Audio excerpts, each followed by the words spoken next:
কোন অহংকারী, কোন সীমা লঙ্ঘনকারী, কোন দুশ্চরিত্র, কোন বেয়াদব, কোন বেঈমান তাকে যদি কোনো প্রয়োজনে, কোনো কারণে, একান্ত ক্ষমতার কারণে, দাপটের কারণে, জুলুম থেকে বাঁচার জন্যে যদি খাওয়াইতে হয় তো কলিজার ভালোবাসা দিয়ে খাওয়াইও না, বরং ঘৃণা নিয়েই খাওয়াইবা।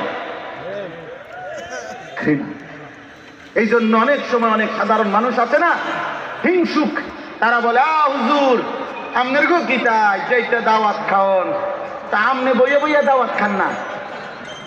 আমি যখন আইটা দাওয়াত খাইতে অসুবিধা হয় আমনের, তা আমনে বইসা দাওয়াত কেমনে খান, আমনে একটা সিস্টেম বলে যান।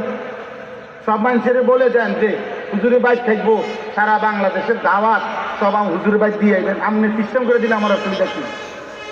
আর আপনারা কেন দাওয়াত দেয় না, এটা আমার অপরাধ কি? কথা বলে না কেন? আপনি চা দোকানে বসে বসে বিড়ি খান, হ্যাঁ, আপনার শরীরে বিড়ির দুর্গন্ধে কাছে দেওয়া যায় না, আপনার কিচ্ছু মানুষে দাওয়াত দিতে।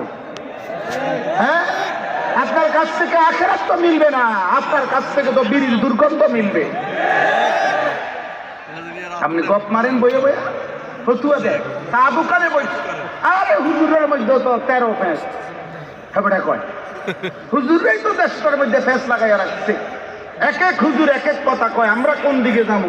না আপনি চা দোকানে বইয়ে থাকবেন, যাবেন কেন?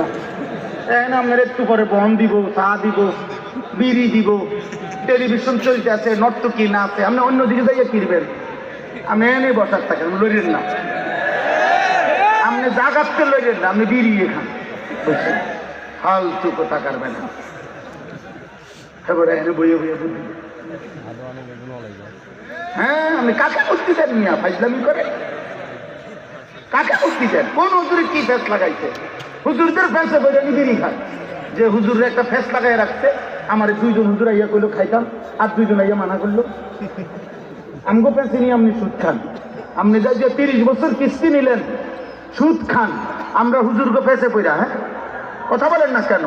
একটা সুদখোর বলুক, একটা কিস্তিখোর বলুক, বেটা আমরাই পয়সা খাইছি বেটা, তাইলে আপনি সুদ খান কেন? আপনি কিস্তি নেন কেন? বলেননি একজন? আমি তো চ্যালেঞ্জ করে বলছি মিয়া, কেউ রাগ হইলে হোক বেটা, একটা বাবা যে তার ছেলেকে প্রতিষ্ঠিত করতে গিয়ে হয় চাকরি, নয় ব্যবসা, নয় বিদেশ আপনি করতে গিয়ে, যারা আপনারা 5 লাখ টাকা 12 লাখ টাকা সুদে নিলেন, কিস্তিতে নিলেন, যে হুজুর 12 লাখ টাকা সুদে কিস্তিতে নিয়া পোলা বিদেশ পাঠাইছি, বাজারে দোকান নিয়ে দিছি, চাকরি লইয়া দিছি, তাইলে আল্লাহকে সাক্ষী রেখে আজকের এই হাজার